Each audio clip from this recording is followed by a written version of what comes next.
Hi, welcome to my channel. So I've got some new equipment that I haven't read the instructions on how to use, just kind of holding this and hoping for the best. Today I'm going to be doing a video on how I personally deal with overcoming feelings of negativity. So I just want to throw a little disclaimer in here that I am not a mental health expert. I am untrained in all areas of mental health and do not claim to have the answers. I am speaking on behalf of myself and my personal coping mechanisms that are matched to my personality type. What works for me may not work for you. And there can never really be enough self-help videos. I've always said the best way to deal with your problems is to break them down, go through them all, every single thing that's on your mind, rewrite them all down and then put them in their place and regain your control over the thing that's taking away your control. Why I personally would rather just face my darkest fears in the face so that I can have a truly happy inner core no matter what's going on around me, and then just keep distracting myself. Something I hear quite a lot is that it's really good to talk about mental health and to talk about your negative feelings, but I do think you have to be careful about who you discuss these things with, because a lot of people will view you as vulnerable and will view it as you exposing your weaknesses for them to exploit. So I personally think that while it gives you a sense of relief to get that off your chest, you do have to be careful with who you choose to share that with, and if you believe that you're actually in the right mindset to be able to cope with any negative outcome that might come from sharing. I think as well, something else you have to consider is other people can capture your dark energy.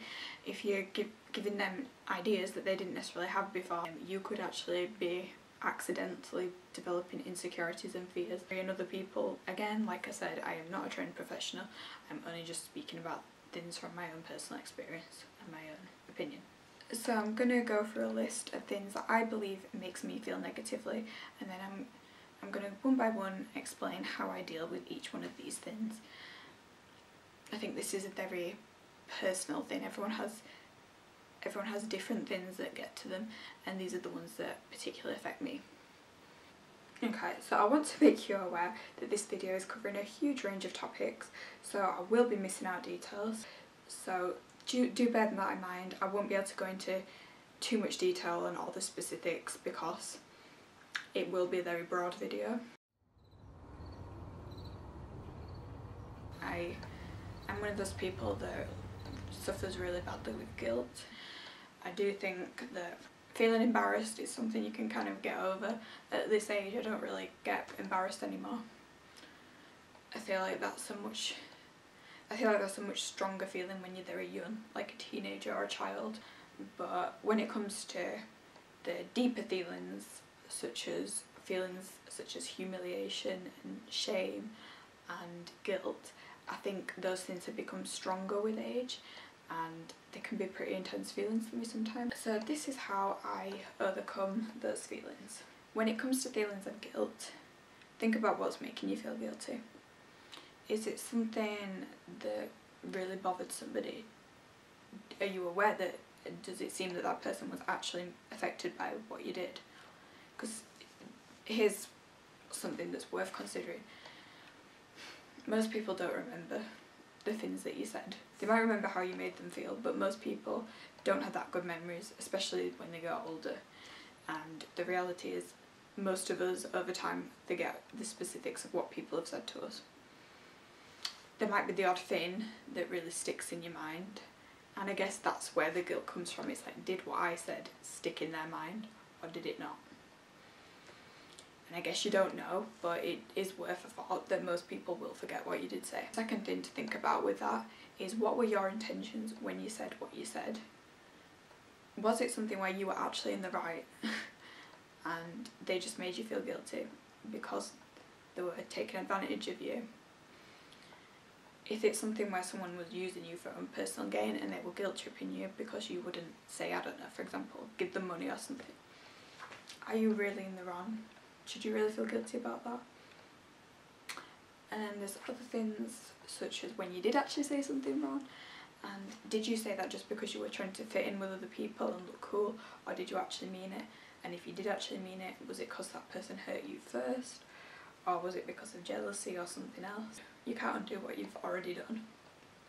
So there's no point stressing over it. And if there was a reason for it, like, what, even if it was a stupid reason, there was a reason for it. And you've got to think, we're all human. The people that you have hurt will also have hurt other people. And you've just got to think, will I ever do this again? If the answer is no, what else can you ask from yourself? All you can do is apologise to the people that you're still in contact with and change your behaviour. And you know, there might even be a chance that they weren't actually even bothered by what you said. So that's my opinion on guilt. That's how I deal with feelings of guilt. This one's a little bit harder. This one's shame, and I think shame is much harder to get rid of. It also helps to know there will be plenty of other people feeling the same as you, but nobody likes to talk about the things that they're ashamed of because nobody wants people to know what they're ashamed of. So you don't know how much in common you have with other people because other people just simply don't want to admit they feel that way. But trust me, you won't be alone. Even if you feel ashamed of something really random, there will be someone else out there that feels the same. Really, what it comes down to, we feel feelings such as guilt and shame for self-protection. Protection from being rejected, being ostracised. We develop these feelings because our body cares about us. Our brain and body, they work together to try and keep us alive. So we feel these emotions to keep ourselves in existence, because we deserve to be in existence. If you care about other people and you have a conscience, you feel guilty, you feel ashamed, there's a part of you that empathises with other people and cares about other people. And even though you might not be perfect and you might do stupid, regrettable things, the fact that you even care shows that you're not as much as a bad person as you thought you were. I have this discussion with so many friends of mine, so many people I've known, so I know that this is extremely common. And the fact that it's so common should hint to you that you're probably not doing as badly as you think. If we all feel the same, then probably none of us are doing that great. I've always felt like everything has been delayed in my life. I've always wanted to do things several years earlier than what I've ended up doing them. Especially when in the day of social media, when we've got Instagram and we're looking at other people and they're all doing the things that you want to do. And it can feel a bit painful to watch other people living the life you want to live. And sometimes people can be a little bit judgmental if you haven't progressed fast enough. So here's me explaining why you don't need to feel that way.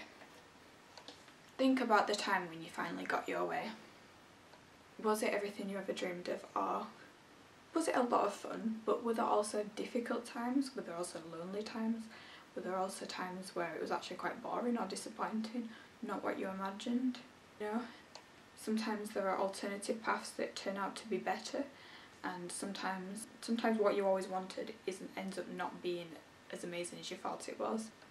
And got to look through everything that you have done and think about how many people that haven't done the things you've done that would love to do the things you've done, and how grateful you should be for having those experiences. You know, if it makes you feel any better, think about back in the olden days, a long time ago, when technology didn't exist, when electricity didn't exist, when decent hygiene didn't exist. We would not be living the lives we're living now. Think about how many years we've added onto our lives by having access to all this food, like any nutrients we want from anywhere in the world. Think about it. We can choose to make our lives meaningful. We have the power to make videos on YouTube, and yes, everything can always be better, but everything can always be worse, and every bad situation creates a story, and at the end of life, a person with stories has something to tell, and that will always mean more than just having a fantastic, amazing life but no stories to tell. And you have to create your own beauty and your own meaning in your situation. As hard as it is, it's good to know that most people feel the same. There's always a flaw to everything. Like, for example,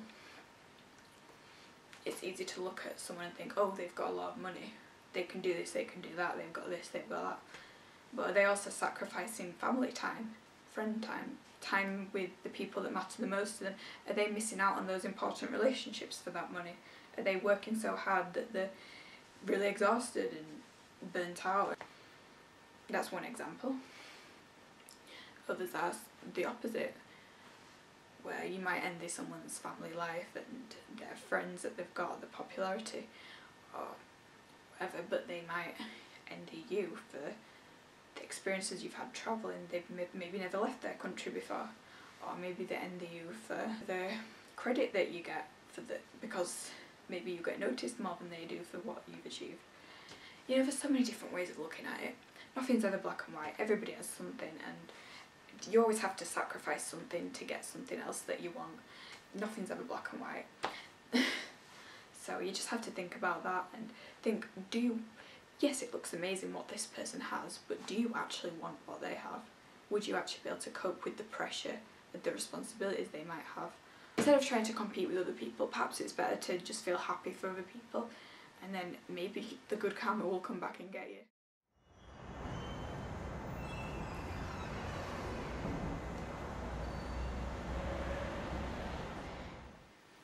We all try and work on ourselves, tell ourselves certain things to help our mental health and help ourselves feel a bit better about life. But then we all had that experience where someone comes along and says that exact thing that you really didn't want to hear. When someone else says it, I feel like it validates that fear a little bit more, and it puts it back into you like, oh, I'm not the only person seeing this, this must be true then. And that is a horrible feeling. And like I said before about being careful not to give other people your negativity, it's also important to try and avoid people that are giving you their negativity as well. I have actually had people put fears onto me that I didn't even have before they said what they said. What other people say can sometimes hit us harder than what we think ourselves sometimes. Here's how I deal with that. Something that I had put on me, which I didn't have growing up, was age shaming, fearing of age. I didn't used to fear that as a teenager, I didn't fear it as a child. In fact, as a teenager I used to look up to older people and admire them. And then I hit 18 and developed a really bad fear of aging, because people would constantly talk about their bad experiences at their age. Like, older people would do this quite a lot, and a lot of guys would compliment me on looking young as if that was the best thing you could ever be. And it was just, over time, it was like everyone was obsessed with age, everyone just kept commenting on it, and eventually it got into my subconscious and I started to really fear getting older. And I remember spending a year of my life, age 18, yeah, an actual baby, really feeling depressed because I was so scared of aging. And it's a fear that was put on me, and I don't have that fear anymore.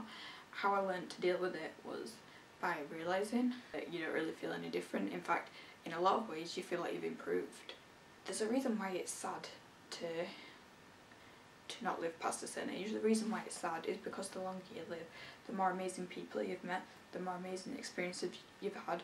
You're not really losing time by getting older, you're actually gaining time because you've experienced more time. And since I've started looking at things that way and seeing it more as my life is just a timeline of memories that are important, I stopped worrying about it. Because in the end, nobody's immortal. At some point, we will all just be memories. We will all just be something that happened at some point in the universe. I see it all the time. Oh, I had this bad experience, I had that bad experience, so you probably will. And they scare these people so much, and then that thing doesn't even happen to them. You know, there's always a possibility that something bad can happen at any point, but don't let people put that fear onto you, because they don't know it's going to happen. And just because something happened to them, it does not mean it will happen to you. You are not them, and you don't have to be them. So don't let them scare you. That a lot of people are very insecure themselves, so they love to put that insecurity on other people.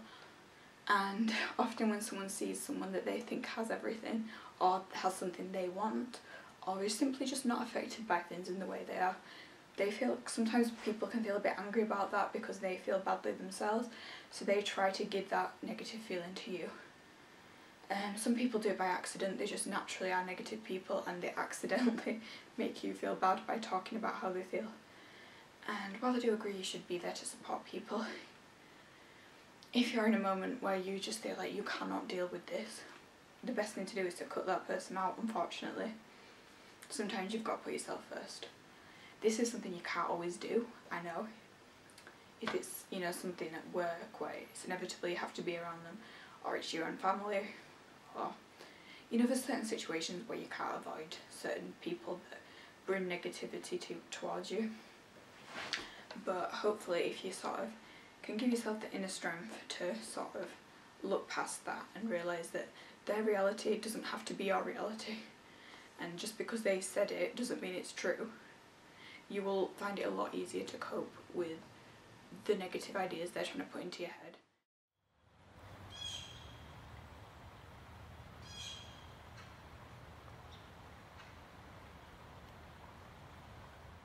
General bigger picture fears.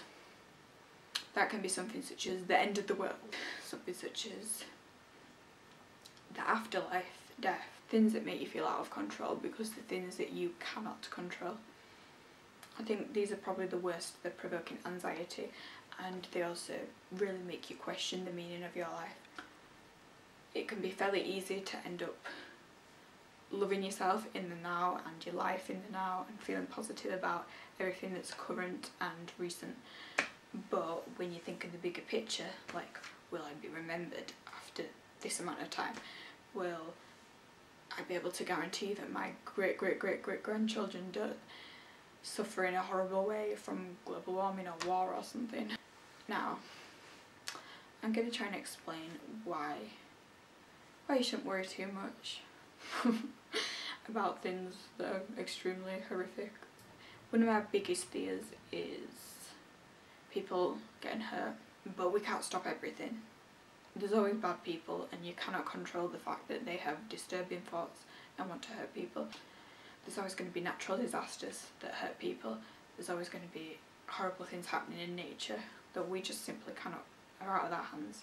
And we can do so much, but we can't do everything. But whatever pain any person is going through never lasts forever.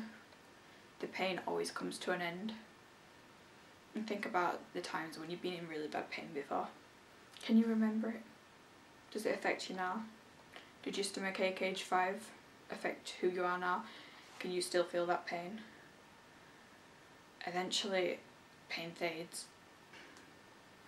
Another thing that scares me is obviously global warming, the future of humans. Humans are very resilient. You never know, we might find a way around it.